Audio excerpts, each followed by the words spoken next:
Christian next CYInterview covering Las Vegas and the world. If you haven't already, please hit that like button below and please hit the subscribe button below to keep up with everything we have going on here at CYInterview in Las Vegas and beyond. We so greatly appreciate it. We continue our road to WrestleMania in Las Vegas by looking at a past CYInterview I did with Rowdy Roddy Piper today from many years ago. The great Roddy Piper, who of course was at WrestleMania 1, tag team with Paul Orndorff against Hulk Hogan and Mr. T.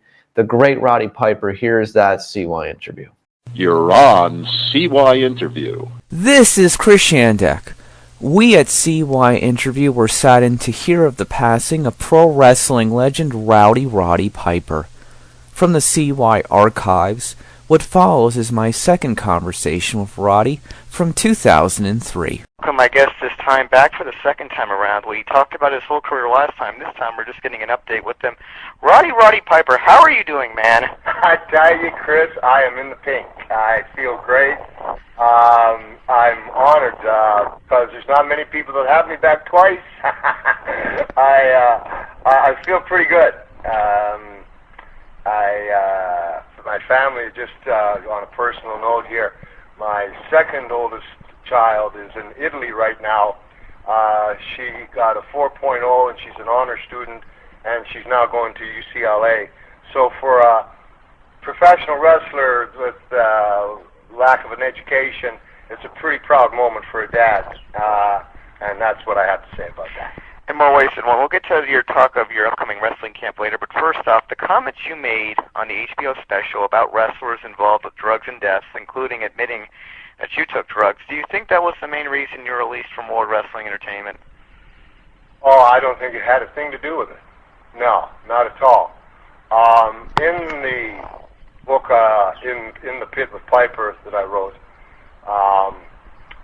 the book was 80,000 words that the people received. The original book was 160,000.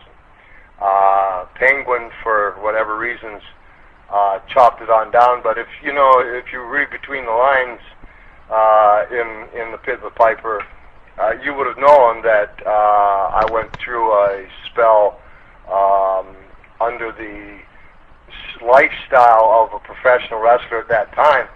What you're referring to on HBO, using drugs, it's a little misleading. The fellow Armin Catane was the guy that interviewed me. The interview was about 2 hours. Then they came to my home and asked if they could interview me with my family, and that took 2.5 hours. During the interview, we talked about a players' association. When we come to the section about drugs, I was asked by Armin Catane the question of Dr. Zahorian, and I believe his trial was 91, so we'd be talking a little bit before 91. And he asked me, Healy and Armin Catane, well, this is generally the question, what did Dr. Zahorian have? And where? Well, it was Hershey, Pennsylvania, and I just gave an array of drugs that this doctor was prescribing, however you want to say that. A half an hour later, in the same interview, Armin Catane said, and you know, Roddy, you lived like this for 20 years? Yeah, I did. I didn't take every one of those drugs because you had asked me what his full array or gambit of drugs or medications that he had. So you're rather misleading there. The other part to that is I've been, and it's arguably in the sport of professional wrestling, 33, 32, 34, whatever years. Nobody really knows, including me. But as the interview played, they showed nothing of the family. The one picture shot that they continued to use for 2 months of me coming down a dirt road, what I had done with HBO, Real Sports, Brian Gumbel, and Armin Catane had been after since January last year, and I had pushed the interview off. I didn't want anything to do with it. They specifically asked me that about the book In the Pit with Piper, Chapter 12, The Sickness. And they told me that they were interested in doing the story on this, and I'm sorry, sir. I apologize. That happens. Go ahead. So to pick it up, they had asked me what the array was, and I told them a half hour later, the statement you lived under, yes, well, that was, 12 years ago, and all those drugs that I named, I was not taking all those drugs. But on the other hand, I was in court. So look up the transcript, and it'll tell you what I was and wasn't doing. Yeah. Interestingly, Real Sports, and I'm not sure that that's an adequate name for them, did not include anything of my family at all. The one shot that they kept using of me walking down this dirt road is a private road that comes down to the ranch. The very first, and I have all this on a B-roll because I just didn't trust what was going on, and I wouldn't do the interview unless I had my own team there. So I have the 4-hour B-roll of it all. And that first time I did that shot, and I have this on tape, I took Corn Muffin with me, my little, she gets mad when I say that, Fallon Danica, my 8-year-old, and I just walked down the road in that kind of a contemplating shot. I just got off the road. I was very tired. And when I finished doing the shot, you can see the cameraman saying to me, well, yes, they would like one by yourself. Okay. I went back and walked it again by myself. Now, that's what you're seeing and have been seeing on HBO Sports.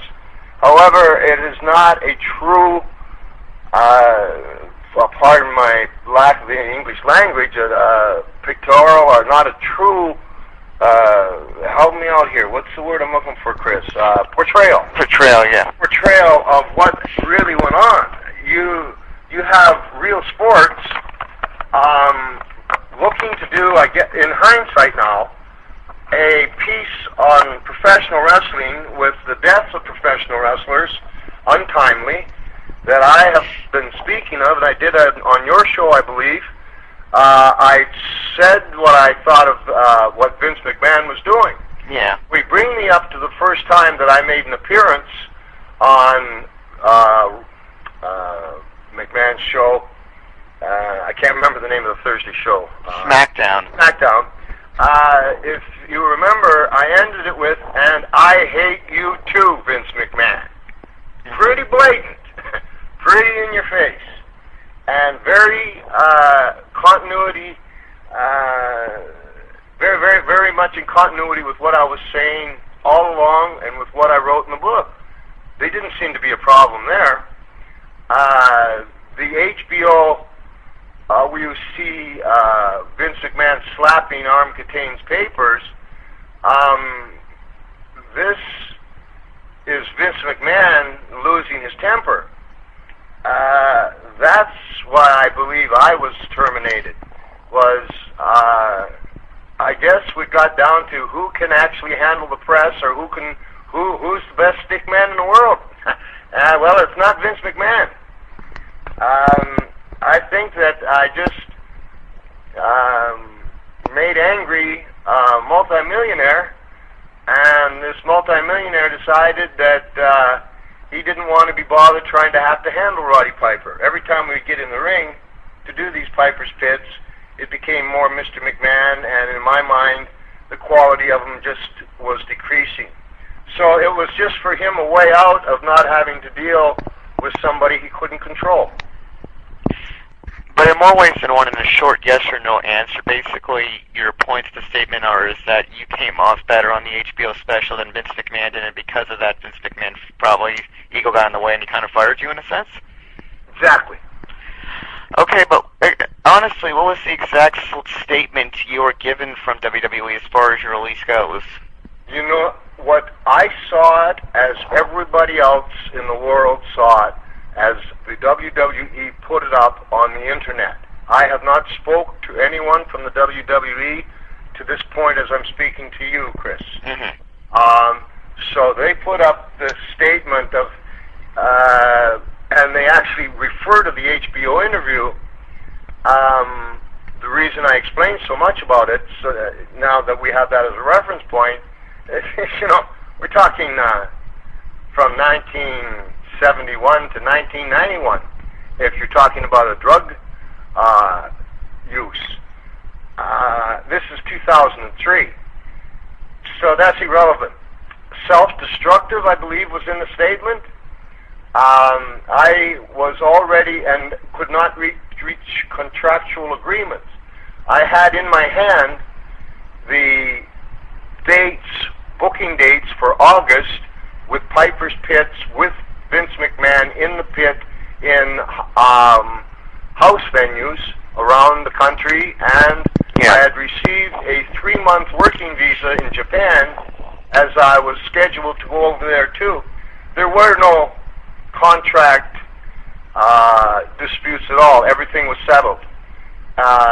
Everything was done. I was in the Marriott Hotel in Newark in Madison Square Garden Tuesday, the night that HBO aired, and ironically enough, Hogan took his mask off that night and quit, and I found out via this statement, I believe it was the next day, that they posted this statement of self-destructive behavior. I wasn't wrestling. I was only doing Piper's Pits. So via many lawyers, we know there was no contractual disagreement, or it was already done. 2, I haven't done any drugs since I was in the doggone court with Zahorian, which is 91. And yes, sir, it's his ego. And in a little bit of defense of Vince McMahon, as much as I hate to do that, he has taken upon himself the entire idea of keeping what he believes is sports entertainment running. But as anybody, one man, it's very difficult for one man to try to run an entire sport, and that is becoming evident weekly as we watch the show. Why did you decide to go back to WWE in the first place and do the run into WrestleMania 19 in the Hogan versus McMahon match in the first place? I was on Best Damn Sports Show, and guy was behind the camera, was giving a sign of we have another minute to go. They were going to go to commercial, and I knew that McMahon and Hogan were going to wrestle each other, so I said, McMahon and Hogan wrestling each other, they've been living next door to each other their whole life. Put me in the middle, make me the referee, I'll have them killing each other, unquote. We went to commercial, and that's what started the ball rolling.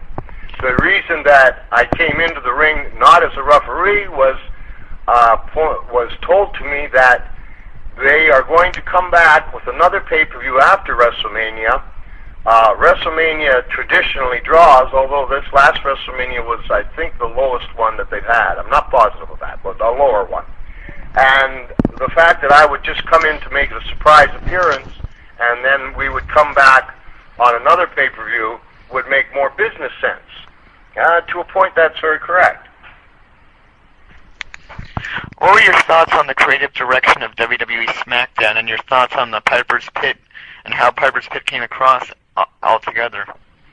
The very first Piper's Pit I did, where I call what I call free falling. I don't write them. I don't write them down. I don't construct them in that type of manner. Mm-hmm. I felt very good.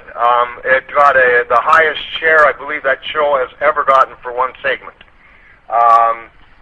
From there on, I believe, in my own opinion, that Vince McMahon tried to become Roddy Piper in slowly having Piper's Pit, and here comes Mr. McMahon. I'll give you an example. At one time, I did a taped interview and said Vince McMahon Jr. They bleeped the Junior. The next week, I was on. They had Piper's Pit, and Piper came out and introduced Mr. McMahon. Mr. McMahon talked about let me get the verbiage right. McMahon said, after all, who better knows an American success story than Vincent Kennedy McMahon? Oh, wait a second. It's not very hard to read there. In more ways than one. Anything else? That type of stuff, let me get a little more articulate. That, when I would say something on Piper's Pit that seemed to rub the wrong way, the next week it was compensated for. In the manner that I just mentioned, for instance, his full name. I didn't know his middle name was Kennedy. Oh my God. I kind of, still, Kennedy, huh? I remember when he said it in the ring, I went, Kennedy? And he looked at me like I was killing his rhythm. Like, all right, relax here. As we went on, there was a young fellow, Zach Gowen. Mm-hmm. And here's a tough piece of business. Hey, listen, will you pull this XT's leg off? Huh?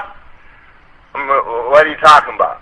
Well, I went first and talked to Zach Gowen and found out that he was a baseball player. He's a young man that lost his leg from cancer when he was a boy. He played baseball with one leg. He had been in a professional wrestling camp. He could do these particular maneuvers quite well, and was his dream of his life was to become a professional wrestler. Once I looked at it that way,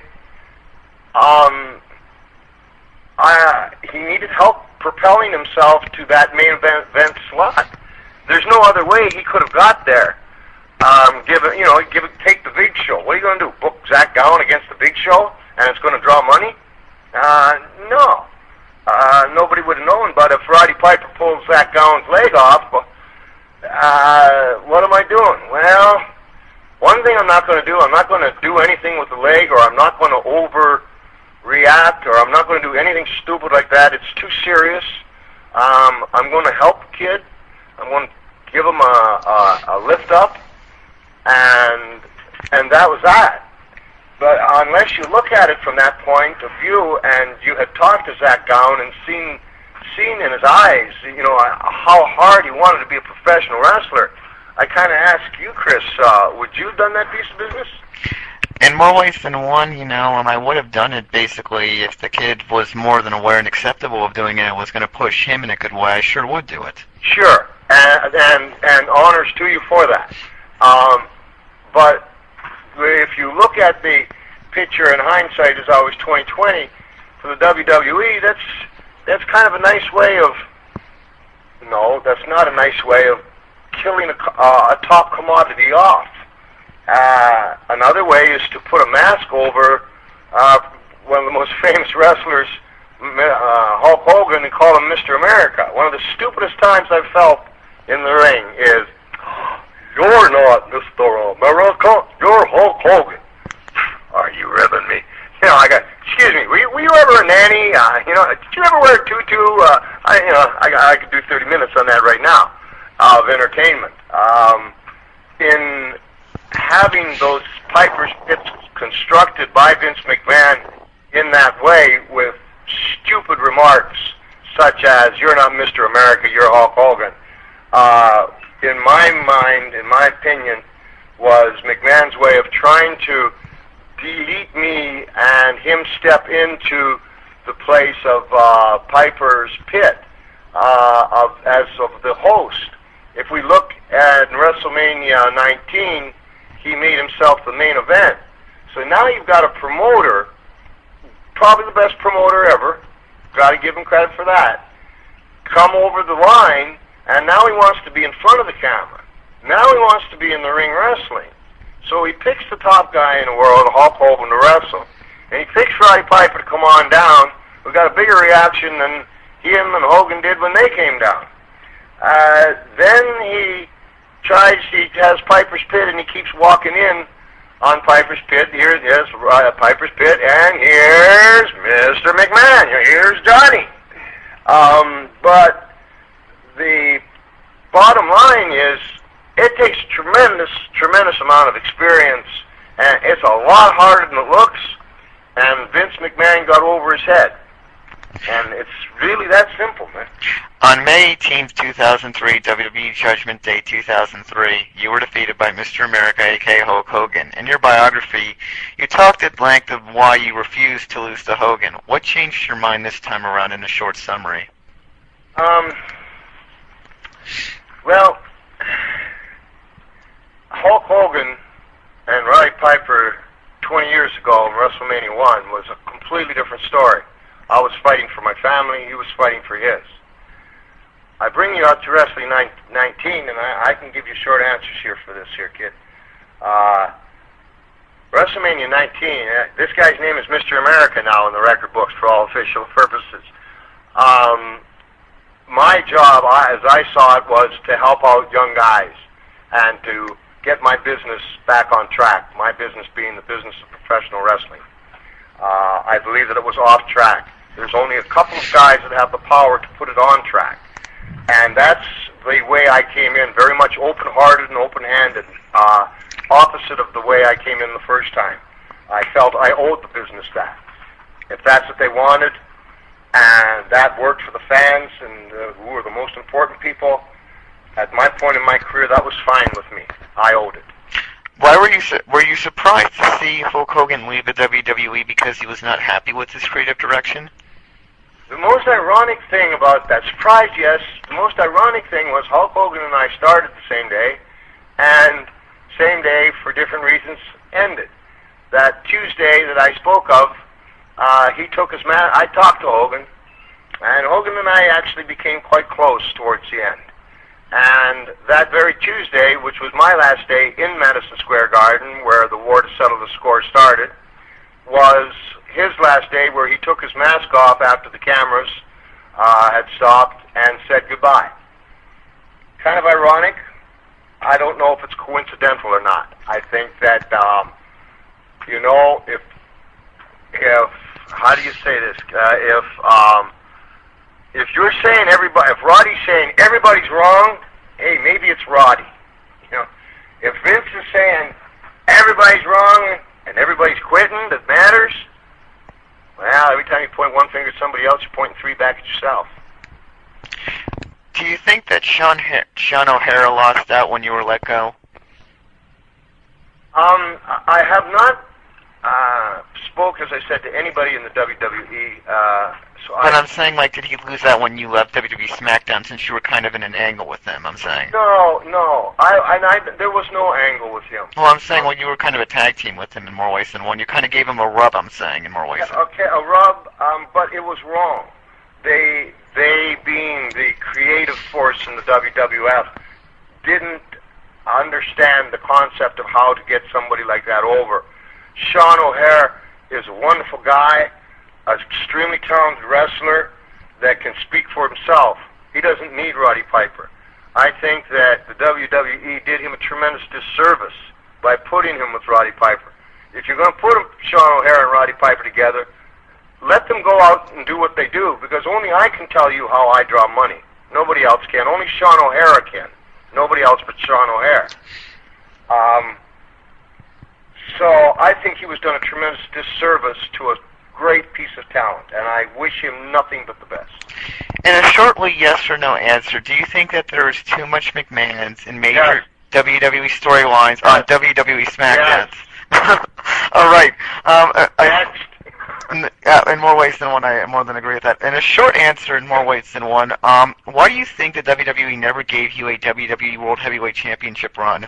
I didn't need one, man. Only people who can't draw money need belts. So basically, you need a belt to get over. Yeah, I never needed. That was one of my packages. I don't know how many belts I've had. You know, obviously, that's kind of a little bit of a hypocritical statement from the point on, you know, whatever many championships one has had. However, when it comes down to actuality, I packaged myself in such a way that I just need to get on TV, and the only thing I do need is a great opponent. But I don't need no belt to get over, and they all knew that. It would be a waste of a belt. Give it to somebody that needs it. I don't want it. Don't mean nothing to me.